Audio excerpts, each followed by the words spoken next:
कोई भी कैसे भी सपोर्ट और रेसिस्टेंस बना लेते हैं, उसके बाद वो ये कहते हैं कि हमारा सपोर्ट और रेसिस्टेंस तो काम ही नहीं कर रहा है। काम करेगा कैसे? काम तो जब करेगा जब आप सपोर्ट और रेसिस्टेंस को बिल्कुल एक्यूरेट बनाओगे, जो उसके बनाने का तरीका होता है। हेलो फ्रेंड्स, मेरा नाम है दिलीप कुमार और मैं शेयर मार्केट से रिलेटेड वीडियो बनाता हूं ताकि आप लोगों को मैक्सिमम से मैक्सिमम प्रॉफिटेबल बना सकूं। तो दोस्तों, आज की टॉपिक है कि सपोर्ट और रेसिस्टेंस कैसे बनाएं। लोग बाग बहुत ही तरीके इस्तेमाल करते हैं, हर आदमी अलग अलग टाइप के इस्तेमाल करते हैं, लेकिन असल में किसी को यही नहीं पता कि सपोर्ट और रेसिस्टेंस बनाना कैसे है।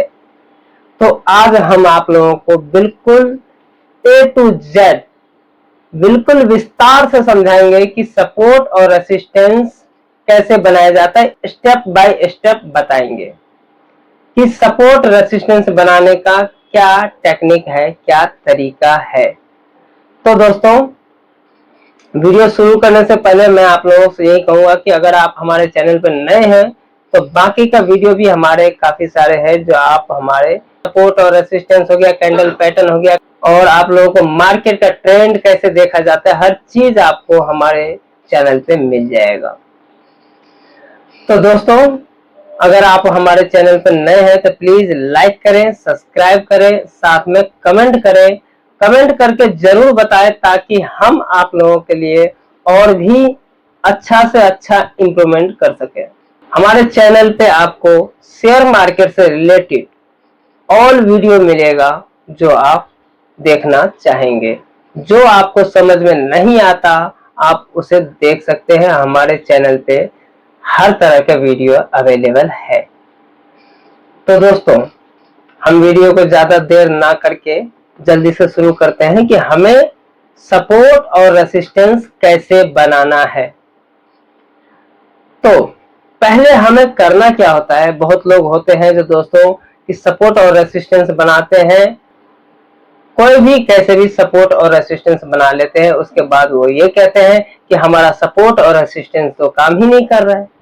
काम करेगा कैसे? काम तो जब करेगा जब आप सपोर्ट और रेसिस्टेंस को बिल्कुल एक्यूरेट बनाओगे, जो उसके बनाने का तरीका होता है।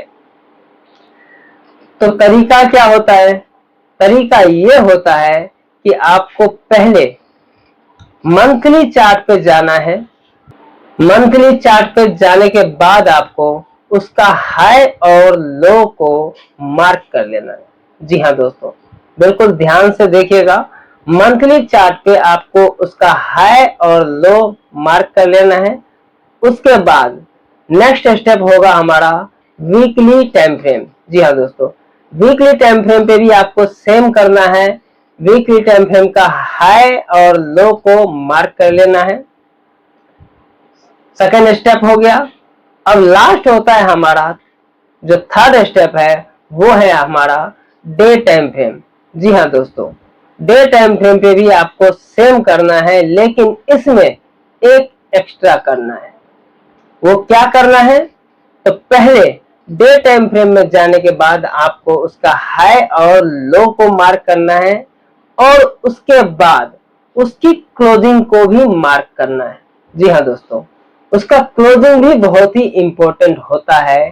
कोई भी दिन का क्लोजिंग जो होता है, मार्केट क्लोज करता है, उसका क्लोजिंग भी बहुत ही इंपॉर्टेंट होता है। कई बार देखे हुए कि मार्केट अचानक गैप डाउन खुल जाता है, अचानक गैप अप खुल जाता है, या फिर फ्लैट में खुलता है। फ्लैट में मार्केट कैसे खुलता है? सपोज दैट, जैसे कि निफ्टी का ही हम चार्ट ले लेते हैं। निफ्टी के चार्ट में अगर आप देखोगे तो 24,570 के करीब लगभग मार्केट क्लोजिंग किया है। एक मैं ऐसे ही बोल रहा हूं क्योंकि मैं चार्ट मेरे सामने इस टाइम नहीं है। मैं आपको डिस्प्ले पे चार्ट शो कर दूंगा, आप उसमें देख सकते हैं।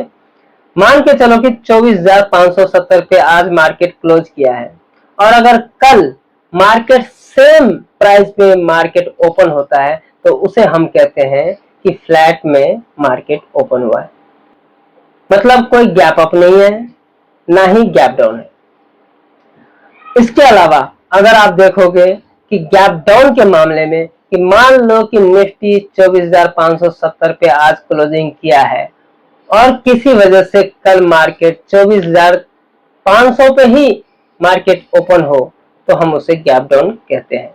या फिर गैप अप की बात करें तो मान लो 24,570 पे आज मार्केट क्लोजिंग किया है और कल 24,600 पे ही हो जाए या 610, 20, 50 जो पे ही हो जाए, तो उसे हम गैप अप कहते हैं। ये होता है हमारा गैप अप और गैप डाउन और फ्लैट की थ्योरी, कि गैप अप खुलता है और गैप डाउन खुलता है और फ्लैट में खुलता है। इसका थ्योरी यही है कि मार्केट अपना ट्रेंड बताता है, अपना प्राइस एक्शन बताता है कि मार्केट किस बिहेवियर में आज के हिसाब से कल क्या बिहेवियर करेगा। तो दोस्तों, उसके बाद यह था हमारा आपको बिल्कुल डिटेल में समझाने के टेक्निक कि मैंने आपको डिटेल में बताया कि भाई गैप अप और गैप डाउन किस तरीके से खुलता है। अगर आपको गैप अप और गैप डाउन की वीडियो चाहिए तो हमारा डिस्क्रिप्शन बॉक्स में है, आप उसे देख सकते हैं। तो दोस्तों, हम इन तीनों को जैसे कि मंथली और वीकली टाइम फ्रेम और डे टाइम फ्रेम में तीनों में हमने हाई और लो और क्लोजिंग को मार्क कर दिया है। क्लोजिंग सिर्फ दोस्तों आपको डे टाइम फ्रेम में ही मार्क करना है, बाकी मंथली में सिर्फ हाई और लो रहेगा और वीकली में भी हाई और लो रहेगा और डे में हाई लो के अलावा क्लोजिंग रहेगा। इसके हिसाब से नेक्स्ट डे जब मार्केट ओपन होता है तो आपको ये देखना है कि मार्केट हमारा फ्लैट में खुला है या गैप अप खुला है या गैप डाउन खुला है। अगर फ्लैट खुला है तो मार्केट का मोमेंटम देखना है, यह नहीं कि मार्केट खुलते ही आप पोजीशन लेने के लिए बैठ जाए, ऐसा नहीं है। क्योंकि सुबह मॉर्निंग 9:15 पे मार्केट में काफी ज्यादा हाई वॉलेटिलिटी होता है, जिसकी वजह से प्राइस का आपको बिल्कुल ही पता नहीं चलेगा कि प्राइस एक्शन क्या कर रहा है। क्योंकि एक बाइक से आप मार्केट खुलता है तो आप देखते होंगे कि मार्केट एकदम अप और डाउन बहुत ही हाई वॉलेटिलिटी के साथ करता है। इसमें मार्केट का ट्रेंड बिल्कुल ही आपको समझ में नहीं आएगा जब तक 15 मिनट का एक कैंडल ना बन जाए, तब तक आपको मार्केट का मोमेंटम नहीं समझ में आएगा। 15 मिनट के एक कैंडल बनने के बाद भी आपको मार्केट का मोमेंटम समझ में नहीं आएगा। तो मोमेंटम समझ में आएगा कब? तो आपको मोमेंटम जब समझ में आएगा जब 15 मिनट का एक कैंडल क्लोजिंग होने के बाद जो सेकंड कैंडल जो 15 मिनट का बनेगा वो किधर क्लोज कर रहा है। अगर अप साइड क्लोज कर रहा है तो चांस ज्यादा होगा कि मार्केट बुलिश रहेगा। अगर डाउन साइड क्लोजिंग ले रहा है तो चांस ज्यादा रहेगा कि मार्केट बेरिश रहेगा।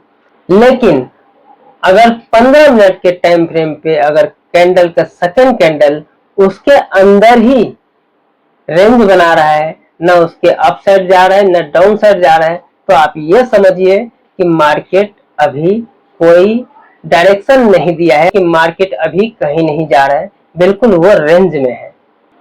इस हिसाब से आपको समझना है। डेली मार्केट सेम थ्योरी बनाता है, कोई ये नहीं है कि कोई अलग से बनाता है। कैंडल पैटर्न भी वही है, सब कुछ वही है, कोई चीज चेंजिंग नहीं है। टाइम फ्रेम भी सेम है, आप कोई भी टाइम फ्रेम इस्तेमाल कर सकते हैं। उस टाइम फ्रेम में आप देखोगे तो आपको हर चीज सेम दिखेगा, लेकिन मेन चीज क्या है? Price action. जी हाँ दोस्तों, प्राइस एक्शन को आपको समझना है कि मार्केट प्राइस में क्या एक्शन ले रहा है, कितना मोमेंटम दे रहा है, कहाँ का दे रहा है, अप साइड दे रहा है नहीं दे रहा है, या डाउन साइड दे रहा है या नहीं दे रहा है, या फिर बीचों बीच रेंज बना रहा है। तो आपको उस हिसाब से समझ में आ जाएगा कि मार्केट कहाँ जाएगा। अगर बीचों बीच रेंज बना रहा है तो जब तक रेंज बना रहा है तब तक आप बिल्कुल चुप बैठे, कुछ भी पोजीशन नहीं लेना है, कुछ भी आपको नहीं करना है जब तक अप साइड ना तोड़े या फिर डाउन साइड ना तोड़े। अगर दोनों के बीच में है तो समझ लो मार्केट एक रेंज बोर्ड रहेगा। जब तक उसे कहीं भी ब्रेकआउट नहीं मिलेगा तब तक वो कोई भी मूवमेंट नहीं देगा। उसमें अगर आप बाई चांस पोजीशन ले लेते हैं तो सीधी सी बात है, आपका लॉस रहेगा ही रहेगा, वो 101% फिक्स है। इसलिए मैं आप लोगों से हमेशा कहता हूं कि जितने भी ऑप्शन बायर हैं पहली बात तो उनको इस चीज को ध्यान रखना है कि सपोर्ट और रेसिस्टेंस एक्यूरेट बनाना है। उसके बाद मार्केट में ये देखना है कि क्या मार्केट कल से अपर साइड है या फिर कल से डाउन साइड है, या फिर कल जो मार्केट चला था अप साइड डाउन साइड, जो हाई और लो और क्लोजिंग किया था, क्या उसी रेंज में है। अगर उसी रेंज में है तो आज जो ओपन मार्केट हुआ है उसमें उसने कितना हाई लगाया फर्स्ट कैंडल और कितना लो लगाया, क्या उसके बीच में चल रहा है। अगर उसके बीच में चल रहा है तो आपको कुछ नहीं करना है। अगर उसके अपर साइड चल रहा है या डाउन साइड चल रहा है जो करंटली रिसेंटली डे का, तो उस हिसाब से ही आपको पोजीशन लेना है। अगर कल के कैंडल से अपर साइड तोड़ता है तो अच्छा खासा बुलिश मोमेंटम आ सकता है, या फिर डाउन साइड तोड़ता है तो अच्छा खासा बेरिश मोमेंटम आ सकता है। इसी हिसाब से मार्केट को आपको समझना होगा। मार्केट का थ्योरी ही यही है कि मार्केट में हमें रहना है तो डेली आपको मार्केट के बारे में सीखना ही पड़ेगा, क्योंकि शेयर मार्केट कोई ऐसे वैसे चीज नहीं है कि एक बार आपने पढ़ाई कर लिया तो इसका पढ़ाई खत्म हो गया, सब कुछ याद कर लिया और आप हमेशा के लिए उसमें पैसे बनाएंगे, ऐसा नहीं है। शेयर मार्केट हर एक दिन कुछ नया दिखाता है, कुछ नया सिखाता है, उसको आपको सीखना ही पड़ेगा। जब तक आप शेयर मार्केट में अगर काम करते हैं तब तक आपको शेयर मार्केट का डेली ही कुछ न कुछ सीखना ही पड़ेगा, तो ही आप कुछ कर पाएंगे। तो दोस्तों यही था हमारा आज का सपोर्ट और रेसिस्टेंस। आई होप कि आप लोगों को अच्छी तरह से समझ में आया हो कि सपोर्ट और रेसिस्टेंस कैसे बनाया जाता है। तो दोस्तों आज के लिए इतना ही है। अगर हमारा वीडियो आप लोगों को इंफॉर्मेटिव लगे तो प्लीज सब्सक्राइब कीजिएगा, लाइक कीजिएगा, साथ में कमेंट जरूर कीजिएगा, ताकि मैं आप लोगों के लिए और भी अच्छे से अच्छे वीडियो बना सकूं। थैंक यू दोस्तों।